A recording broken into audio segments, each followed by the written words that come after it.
Bonjour. Bonjour. Merci de venir à la librairie Logos nous présenter votre dernier ouvrage. Oui, merci de m'avoir invité. Est-ce que vous pourriez vous présenter pour ceux qui ne vous connaîtraient pas? Voilà, je suis Marion Sigaud, j'ai 75 ans, je suis historienne. Je suis historienne depuis pas si longtemps que ça, puisque j'avais 50 ans passés quand j'ai repris mes études d'histoire. J'ai pris mes études d'histoire pour comprendre un sujet qui me tenait à cœur et qui était éminemment dangereux à aborder. C'est que je venais de découvrir ce que c'était que la pédocriminalité de réseau. Donc j'ai repris mes études d'histoire pour voir si on pouvait trouver des traces dans l'histoire de ces choses-là. Bonne pioche, j'ai découvert les horreurs de l'hôpital général qui sont l'ancêtre des services sociaux, les services sociaux français. Donc les services sociaux français sont nés historiquement autour de 1632, c'est-à-dire à l'époque de Louis XIII. Et j'ai étudié l'histoire de ces services sociaux depuis leur jeunesse jusqu'à aujourd'hui. C'est relatif, il me semble, dans le livre La Marche Rouge. C'est dans le livre La Marche Rouge, voilà. La Marche Rouge, c'est la révolte des parents en 1750, quand la police se met à enlever les enfants. Au vu et au su de tout le monde, des enfants étaient régulièrement enlevés, mais ça se faisait discrètement. Et en 1750, un concours de circonstances que je ne peux pas résumer ici, fait qu'on se met à les enlever au vu et au su de tout le monde. Donc la Marche Rouge, c'est ce que j'ai appelé. C'est le nom que j'ai donné à cette révolte des parents. Et pourquoi Marche Rouge? Parce que j'avais découvert en 1996 la magnifique Marche Blanche en Belgique, quand les parents belges ont compris la réalité des réseaux pédocriminels dans l'affaire Dutroux. Donc les parents belges étaient sortis par dizaines de milliers en arborant une tenue blanche, des foulards blancs, des petits ballons blancs. C'était la Marche Blanche, le blanc de l'innocence des enfants. Et j'ai appelé la révolte des parents en 1750 la Marche Rouge parce qu'elle a été sanglante. Les parents, parents au sens général du terme, c'est-à-dire les pères et mères et frères et sœurs des enfants enlevés ont vraiment fait la chasse aux flics, la chasse à l'enleveur d'enfants. Il y a eu du sang, il y a eu des morts.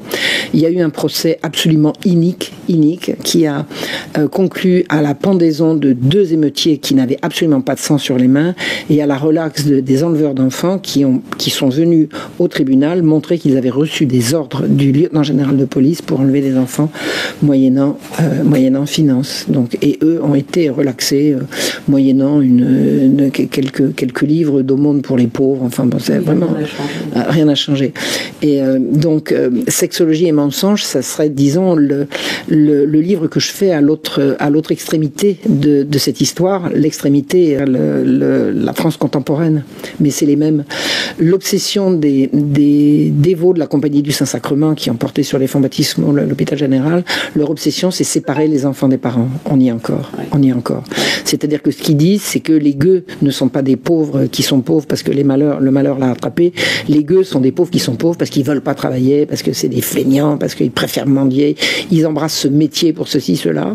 Le mouvement des Lumières, qui est un mouvement rigoureusement laïque par rapport au mouvement de l'hôpital général, par rapport au mouvement de la Compagnie du Saint-Sacrement puis du jansénisme, le mouvement des Lumières va reprendre exactement les mêmes arguments en ne parlant plus de Dieu, en parlant de la raison, mais en raisonnant exactement de la même manière. Les mendiants sont des gens qui ont embrassé ce métier comme si on était mendiant par métier.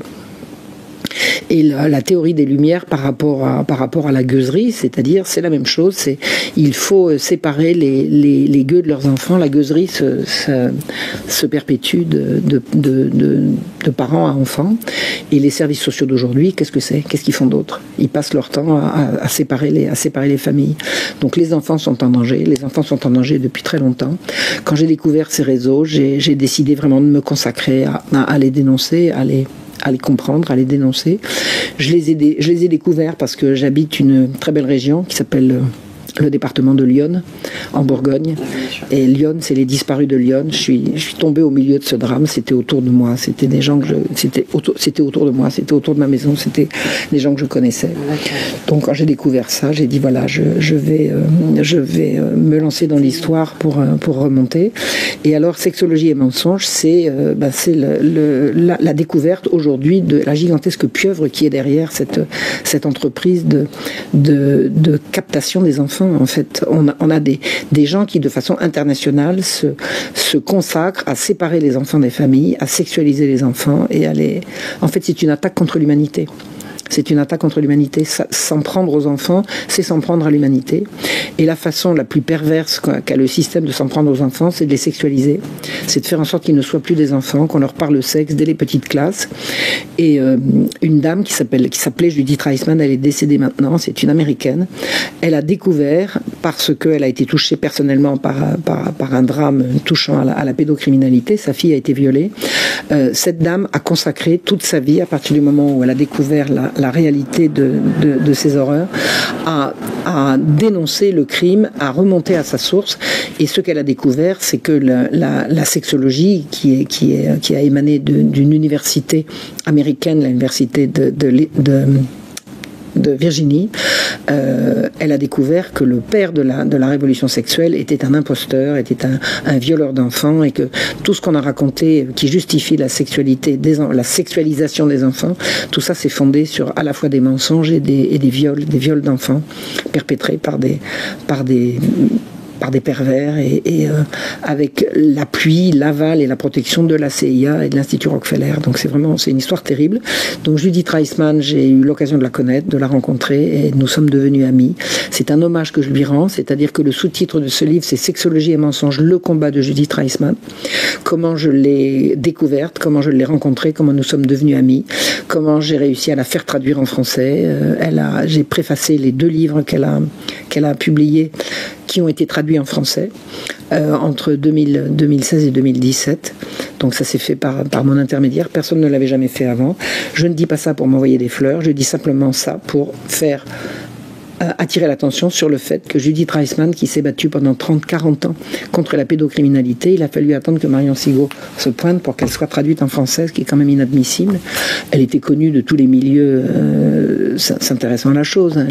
Elle a fait énormément d'interventions, à la fois à la radio, à la fois à la télévision, à la fois dans des livres. Elle était très très bien connue de tout le monde sexologique, et ils ne l'ont jamais relayée, ils ne l'ont jamais traduite, ils n'ont jamais passé le micro.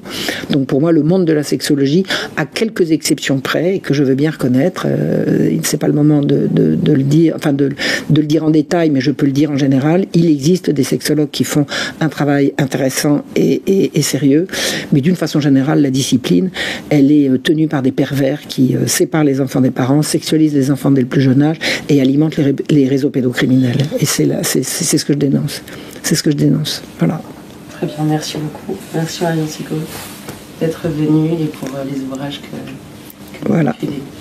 Merci de m'avoir invité.